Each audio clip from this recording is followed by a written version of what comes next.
warahmatullahi wabarakatuh. Perkenalkan, nama saya Muhammad Rais Mubarok, dosen Universitas Alma-Ata pada Prodi Pendidikan Matematika. Kali ini saya akan menjelaskan terkait mata kuliah yang saya ampuh yang sesuai dengan minat saya, yaitu mata kuliah Statistika Lanjut.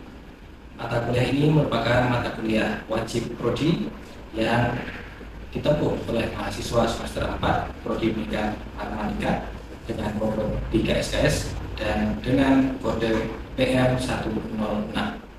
Ya. Perkuliahan statistika lanjut dilaksanakan dalam 16 kali pertemuan dengan rincian 14 kali pemaparan materi, kemudian 2 kalinya dilaksanakan untuk ujian tengah semester dan ujian akhir semester. Mata kuliah statistika lanjut ini membahas terkait dengan konsep statistika parametrik, pengujian hipotesis dua populasi atau lebih, kemudian analisis korelasi, dan analisis regresi linear.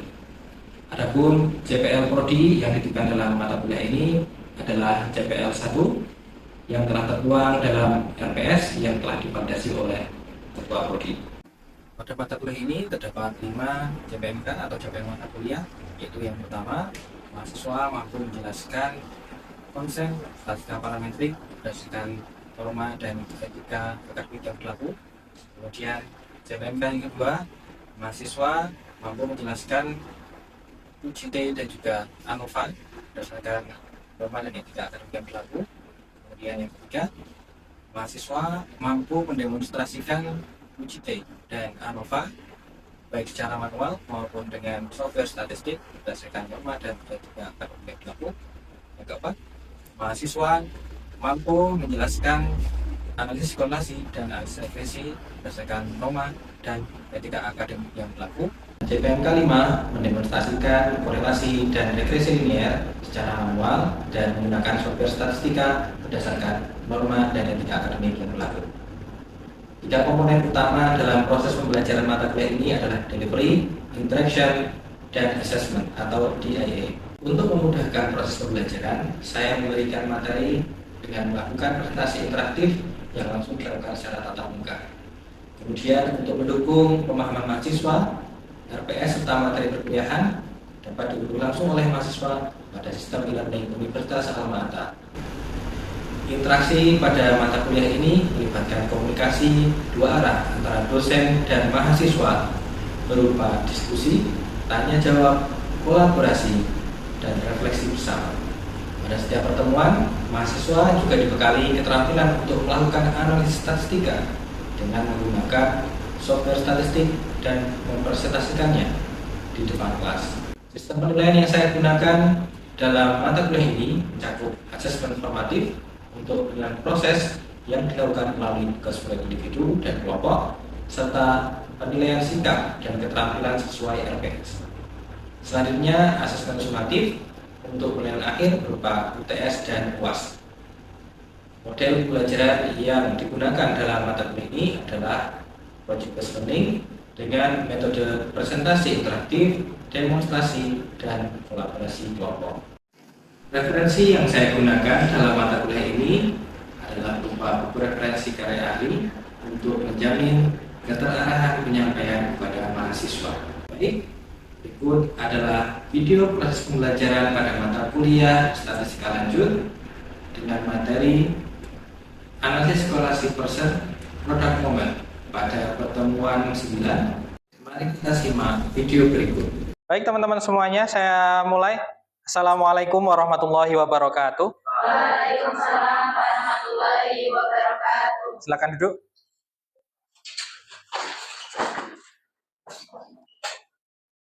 Sebelum kita mengawali perkuliahan pada siang hari ini, mari kita awali dulu dengan berdoa. Berdoa, dipersilahkan. Cukup? Baik, selamat siang teman-teman semuanya. Siap. Sehat semua ya? Alhamdulillah. Oke, baik. Kita akan mulai perkuliahan pada siang hari ini, namun sebelumnya silakan buka rising-nya dulu untuk presensi. Hari ini apakah ada yang tidak berangkat? Berangkat semua ya? Ya. Oke. Bagus. Sudah? Sudah. Baik. Teman-teman semuanya, jadi hari ini kita akan melanjutkan materi sebelumnya, yaitu dalam mata kuliah yang sama ya di hari ini, mata kuliah statistika lanjut, kita akan bahas tentang analisis korelasi person product moment. Ya. Nah, di sini teman-teman semuanya atau mahasiswa nanti akan harapannya bisa mencapai 2 CPMK untuk materi kali ini, yaitu yang pertama adalah mahasiswa mampu menjelaskan korelasi dan regresi linear berdasarkan norma dan etika akademik yang berlaku. Kemudian yang kedua adalah mahasiswa teman-teman semuanya mampu mendemonstrasikan korelasi dan regresi linear secara manual dan juga menggunakan software statistik berdasarkan norma dan etika akademik yang berlaku. Seperti itu ya. Jadi harapannya teman-teman nanti setelah ini bisa melakukan analisis korelasi person product moment baik secara manual maupun dengan software statistika. Baik. Jadi apa itu analisis korelasi? Nah, analisis korelasi merupakan suatu analisis statistik atau teknik statistik ya untuk atau analisis statistik inferensial untuk melihat atau mengetahui hubungan antar variabel penelitian. Nah, jadi ada dua, misalkan teman-teman ingin meneliti tentang apakah motivasi belajar itu mempengaruhi prestasi siswa. Nah, kira-kira antara motivasi belajar dengan prestasi siswa apakah ada hubungannya? Nah, untuk mengukurnya maka kita bisa menggunakan analisis korelasi ya. Nah, di dalam analisis korelasi kita akan bisa menggambarkan atau menggambarkan hasil daripada analisis korelasi itu dengan scatter plot. Nah, nanti gambarnya seperti ini. Yang pertama adalah untuk yang korelasi positif atau hubungan yang positif. Jadi antara variabel X dengan variabel Y ini linear ya. Linear naik ke kanan, ke atas. Nah, ini artinya ketika variabel X nilainya naik, maka variabel Y juga nilainya naik. Hubungan itu namanya hubungan positif atau hubungan yang sebanding. Nah, kemudian kalau korelasi negatif digambarkan seperti ini. Jadi kebalikannya. Jadi turun ya, turun ke kanan ya. Jadi ketika nilai X-nya naik, maka nilai Y-nya maka akan menjadi turun. Nah, semakin naik nilai X maka Y-nya semakin turun, sehingga gambar daripada grafik atau scatter plot-nya seperti ini. Nah, kemudian ada juga keputusan nanti seperti ini, tidak ada korelasi atau tidak ada hubungan. Nah, gambarnya seperti ini. Jadi datanya menyebar ya antara variabel X dan variabel Y sehingga tidak membuat suatu gambar seperti ini ataupun seperti ini. Nah, kemudian apa sih ya tujuan daripada analisis korelasi? Nah, tadi dalam definisi juga kita sudah melihat tujuan daripada korelasi. Yang pertama adalah untuk mengetahui derajat kekuatan hubungan. Nah, jadi dalam hubungan antar variabel itu nanti akan ada derajat atau kekuatannya. Nah, kemudian yang kedua, mengetahui bentuk atau arah hubungan. Nah, jadi nilai daripada korelasi itu nanti bisa bernilai negatif atau positif. Nah, seperti halnya yang disampaikan tadi, ada korelasi positif, gambar korelasi positif, kemudian korelasi negatif. Nah, korelasi negatif artinya nilainya nanti negatif, kemudian korelasi positif nanti nilainya positif ya. Kemudian yang ketiga adalah mengetahui signifikansi hubungan antar variabel. Jadi untuk memastikan bahwa hubungan antara variabel itu adalah hubungan yang bermakna atau signifikan seperti itu. Baik, selanjutnya analisis korelasi itu merupakan analisis statistika parametrik. Nah, dari pertemuan-pertemuan sebelumnya sudah pernah saya sampaikan apa itu statistika parametrik. Nah, kira-kira ada teman-teman yang bisa menyampaikan apa itu statistika parametrik? Acung, silakan. Ya, Amiul. Nah, statistika parametrik itu statistika yang memerlukan uji prasyarat. Oke, uji prasyarat. Nah, uji prasyarat itu kan ada beberapa ya. Nah, salah satunya ada yang bisa menyebutkan? Ya, Naila. Uji normalitas supaya datanya. Oke, bagus. Jadi Analisis korelasi itu merupakan statistika parametrik ya, analisis parametrik yang memerlukan uji prasyarat. Nah, apa saja uji prasyaratnya? Yang pertama adalah statistika, karena dia merupakan statistika parametrik, maka data yang digunakan harus berskala interval atau rasio. Kemudian pemilihan datanya atau sampel itu dipilih secara random, acak. Kemudian yang tadi disampaikan oleh Naila bahwa untuk statistika parametrik itu harus berdistribusi normal.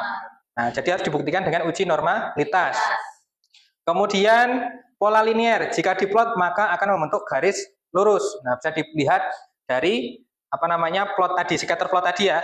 Nah, kemudian pasangan subjek sama atau data X dan Y berasal dari subjek atau responden yang sama. Nah, tidak bisa kita ambil data X itu di kelas A, kemudian data Y di kelas B. Nah, yang benar adalah kita ambil data X dan Y di kelas A dan B. Jadi respondennya sama. Nah, kemudian, ini tadi kan disampaikan bahwa korelasi itu bisa bernilai positif dan juga negatif. Nah, di sini ada spektrum nilai R. R itu adalah nilai korelasi, ya. Korelasi, nilai hitung korelasi. Nilai hitung korelasi itu dari -1 sampai dengan 1, ya. Nilai tertinggi itu adalah 1 atau -1.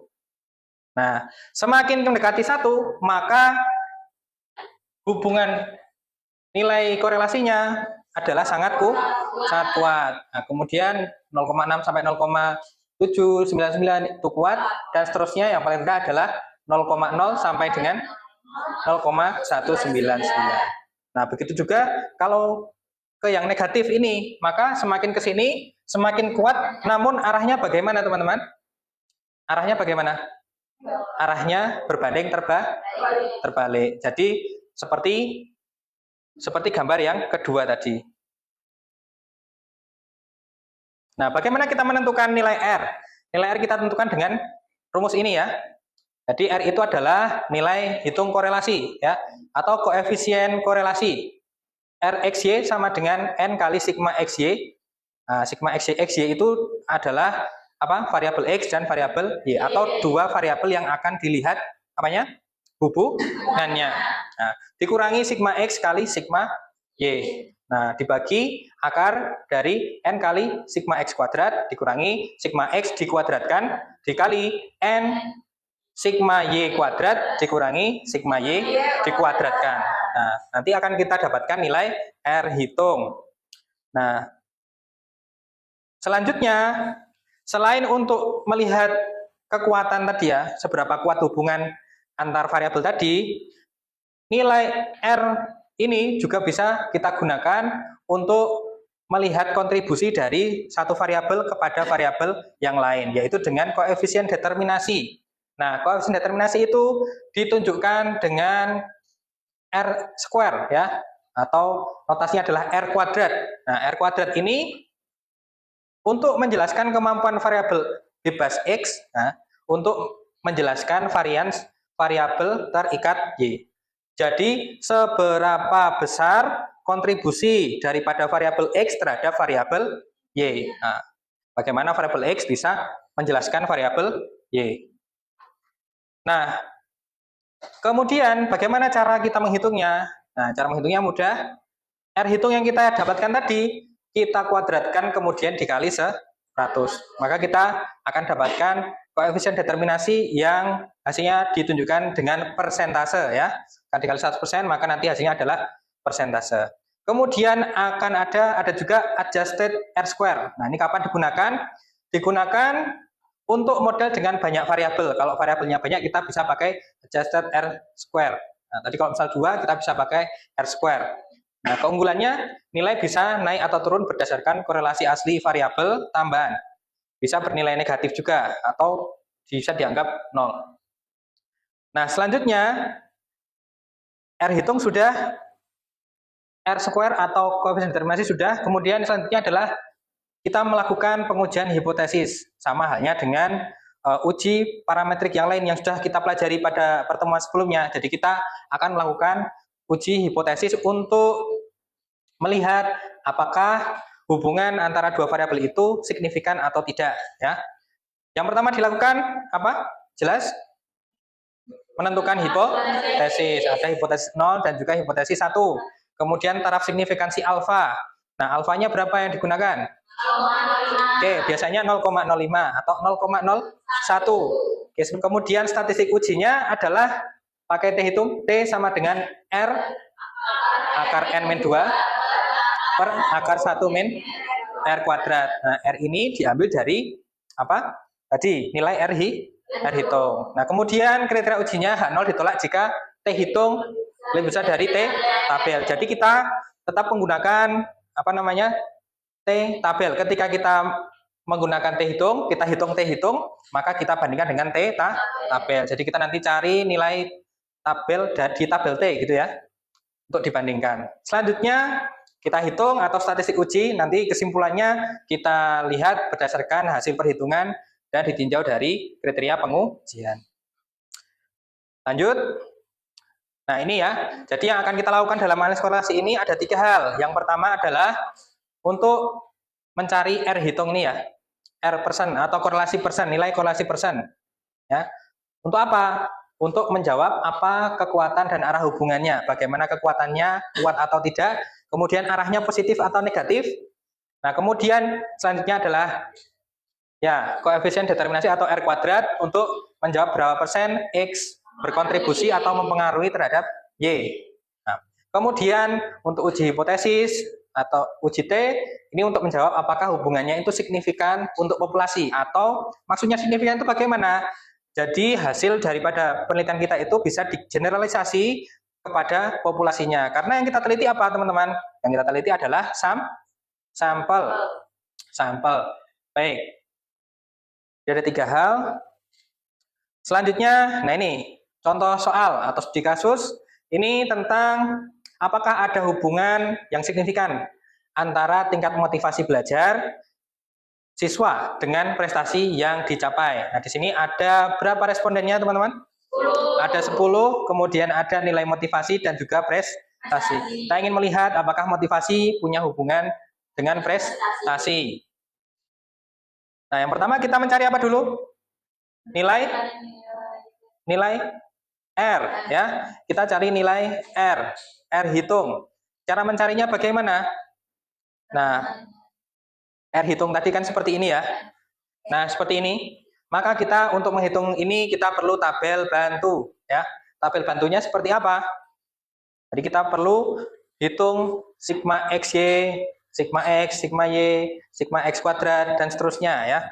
Maka kita perlu tabel bantu seperti ini sehingga kita dapatkan ya.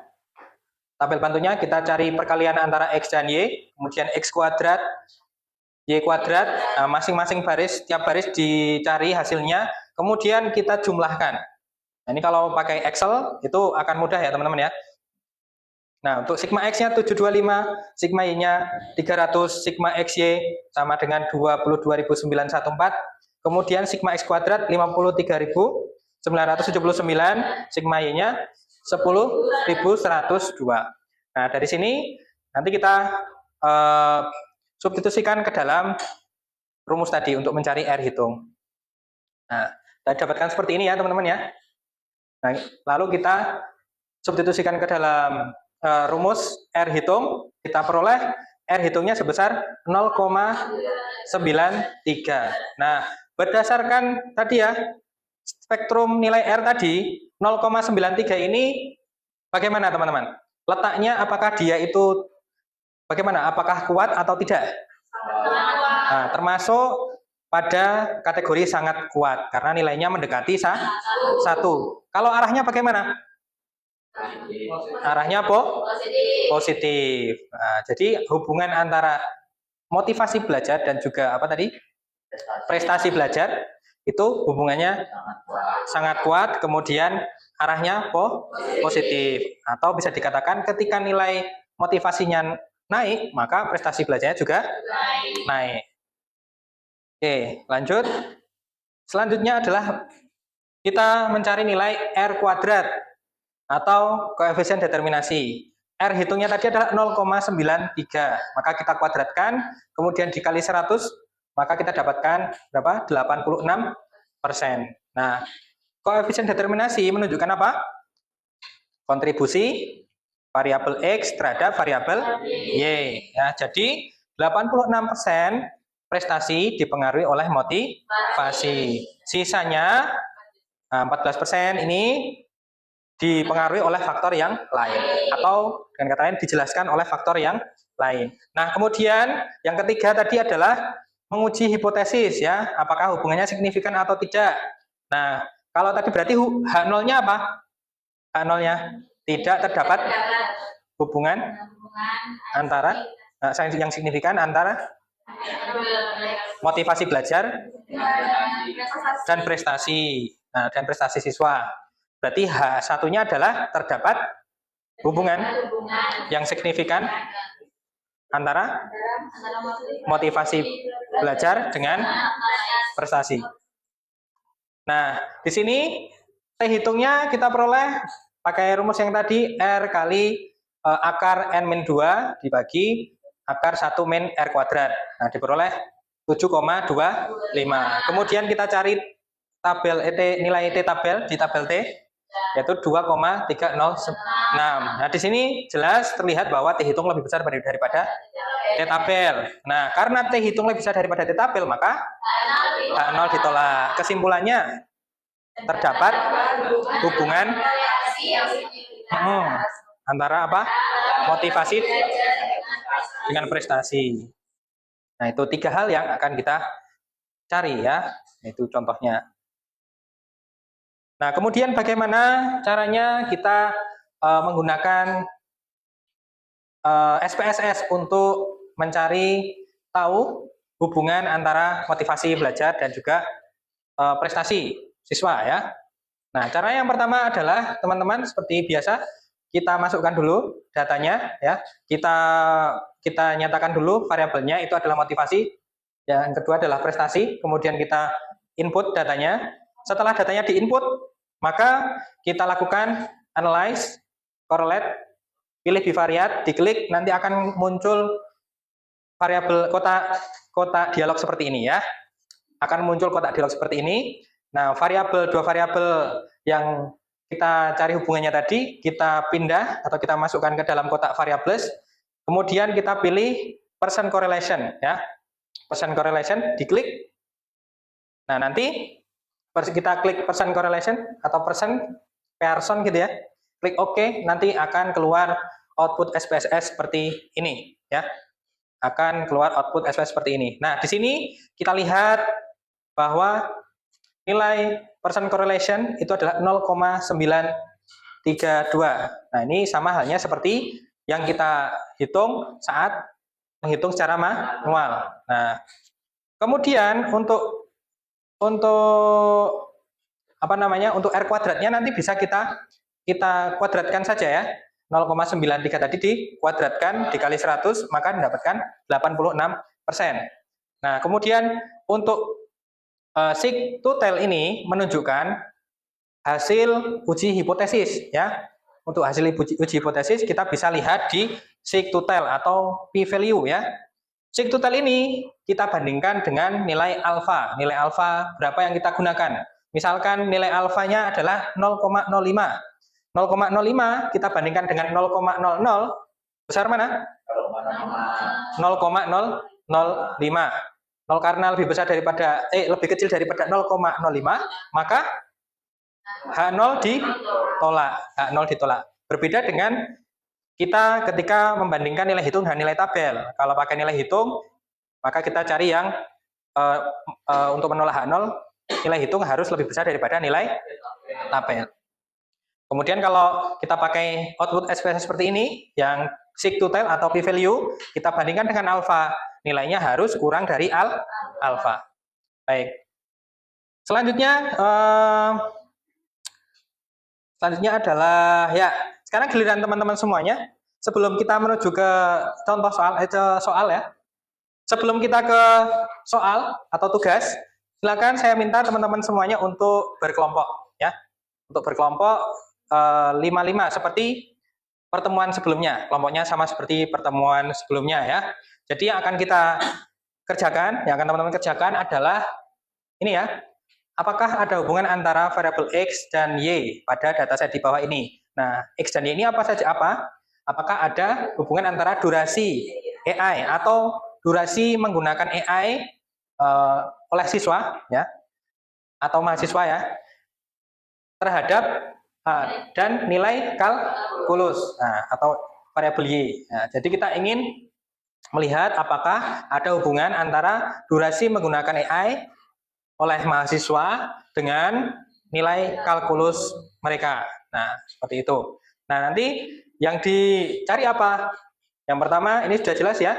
Kita ingin mencari nilai R, persen, ya. Nilai korelasi, nilai R hitung. Kemudian yang kedua adalah menghitung koefisien determinasi. Yang ketiga, membuktikan signifikansi dengan uji T. Yang keempat, teman-teman saya minta untuk demonstrasi dengan SPSS ya. Nah, silakan dikerjakan ya. Silakan teman-teman, saya persilakan untuk berkelompok, duduk berkelompok.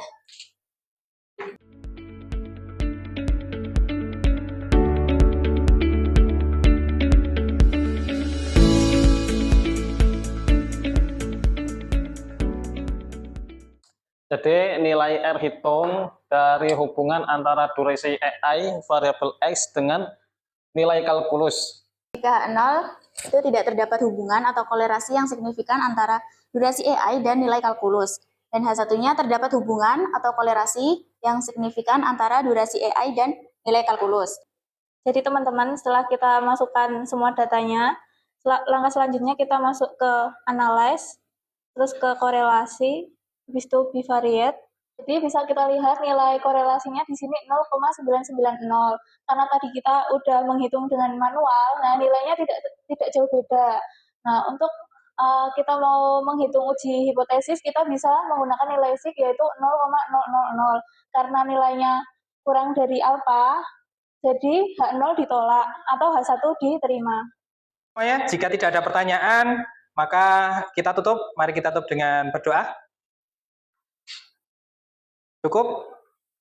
Baik teman-teman semuanya, mari kita akhiri pertemuan pada siang hari ini. Apabila ada banyak kesalahan, saya mohon maaf. Terima kasih atas perhatian teman-teman semuanya. Kita jumpa lagi minggu depan. Saya akhiri. Assalamualaikum warahmatullahi wabarakatuh. Waalaikumsalam warahmatullahi wabarakatuh. Ya. Video ini merupakan salah satu bagian dari pernyataan diri dosen dalam unjuk kerja bidang perguruan tinggi. Semoga video ini dapat menjadi panduan yang baik dalam program sertifikasi dosen pada periode ini. Terima kasih. Assalamualaikum warahmatullahi wabarakatuh.